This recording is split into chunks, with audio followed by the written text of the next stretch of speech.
Bon, je vais vous montrer comment jailbreaker un iPod Touch ou un iPhone au firmware, jailbreaker le firmware 2.1, le firmware de Apple. Alors il est là. Puis on va le jailbreaker avec QuickPound 2.1. Alors téléchargez le firmware 2.1, le 5F137 et le QuickPound 2.1. Vous les trouvez, mais dans la description j'ai des liens pour télécharger QuickPound et le firmware 2.1. Bon, la première étape c'est d'avoir son iTunes à la version 8.0, le nouveau iTunes, le nouveau 8.0 qui vient de sortir de iTunes.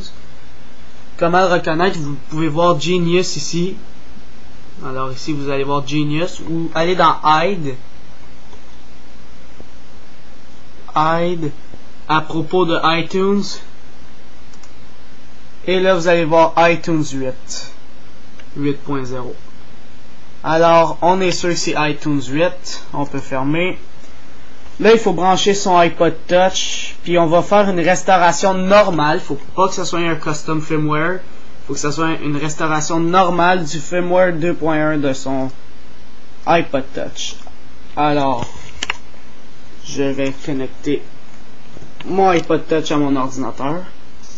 Alors il est connecté à mon ordi.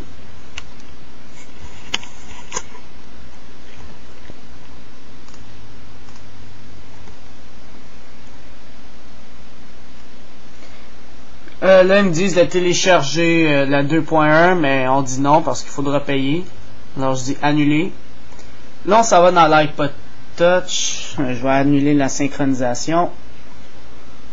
Ça donne rien, je vais formater de toute manière. Vous voyez le restaurer qui est ici. On va faire Shift, la touche Shift là, ici, celle-là, Shift, puis on appuie sur Shift puis on clique sur restaurer, tout en laissant notre doigt sur Shift. Alors je vais faire ça, Shift, restaurer, et voilà. Là j'ai fait Shift, restaurer. Là on s'en va chercher le firmware 2.1 qu'on a téléchargé de mon lien. Alors moi il est sur le bureau, et voilà, iPod 1.1 /bas 2.1 5F137 /bas restore.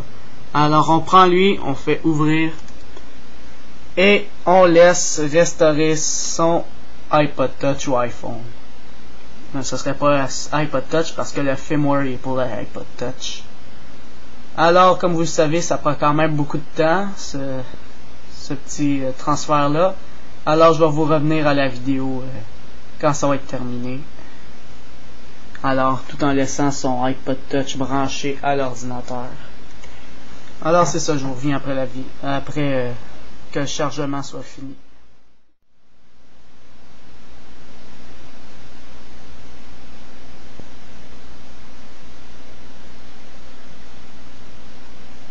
Bon, là, il vient de finir. OK.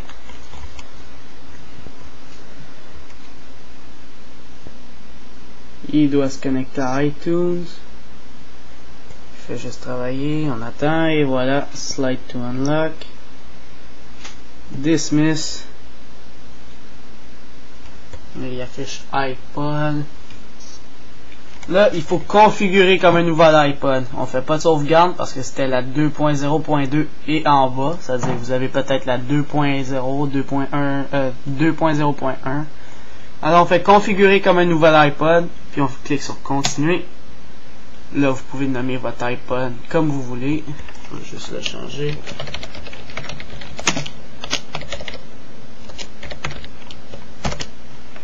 Et voilà, vous nommez votre iPod. Puis vous faites terminer. Synchronisation. Là on va empêcher la synchronisation. Alors on va cliquer sur X. Là il a transféré déjà une application du App Store. On le voit même là. Alors c'est le 2.1, on le voit ici. 2.1. On peut le voir sur mon iPod Touch. Alors quand je vais dans Général, Information, on voit 2.1 5F137.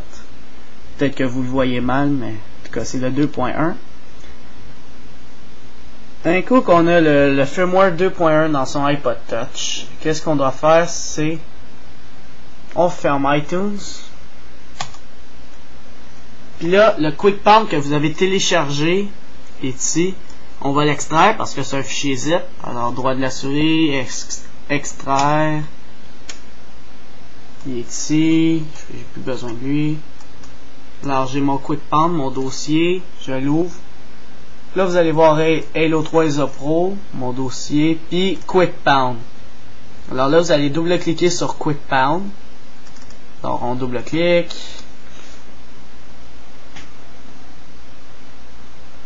Là, il demande de connecter votre iPod Touch ou iPhone. Alors, moi, il est connecté à mon ordinateur. Là, on peut cliquer sur la petite flèche blanche ici, là. Next.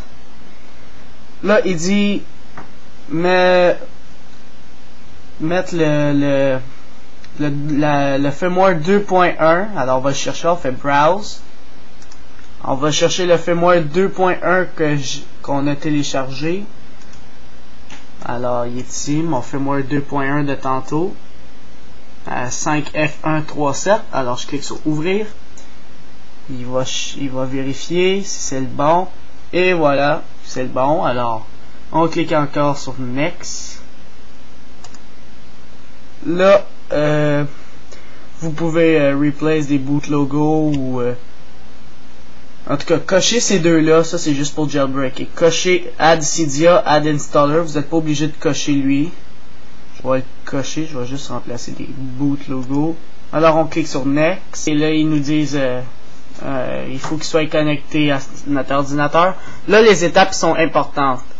Notre iPod Touch, il va se mettre en Recovery Mode. Alors, il faudra bien suivre les étapes qu'ils disent. Alors, ils disent de tenir le Home Button. Tu vas le tenir. Le Home Button, c'est ça. Le Screen, le Power Button, c'est lui en haut. Fait qu'il faut dire qu'est-ce qu'ils disent. C'est vraiment important. Alors, on clique sur Next. Là, ils disent tenir le Home Button. Je tiens le Home Button pendant 2, 1... Là, ils disent tenez les deux ensemble. Alors, je tiens les deux ensemble. Sans lâcher le home. Là, je lâche le piton du haut. Sans rien lâcher. Et voilà, je peux arrêter. Et voilà, là, il se transfère. Et voilà, ça a downloadé le jailbreak data. C'est la première fois que je jailbreak avec QuickPound. Il est bien sharp. Là, il faut le laisser transférer. Alors, je vous en reviens après que ça soit tout fini pour perdre moins de temps pour la vidéo.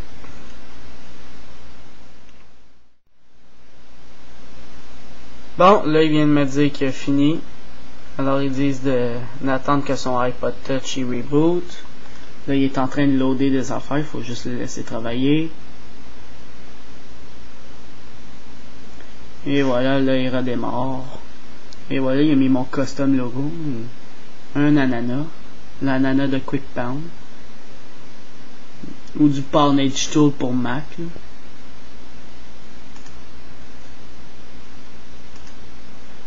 Et là, votre iPod Touch, il va être jailbreaké.